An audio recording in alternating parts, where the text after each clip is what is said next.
Okay guys, I'm here at this Ford 1997. The problem with this is that a customer had to replace the engine, but the timing gears on the crankshaft are a little different.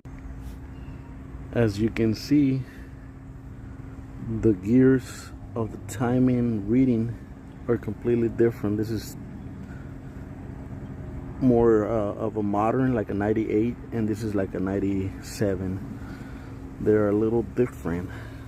So sometimes these old trucks like this one, maybe the time won't work because of this. It's completely different, guys.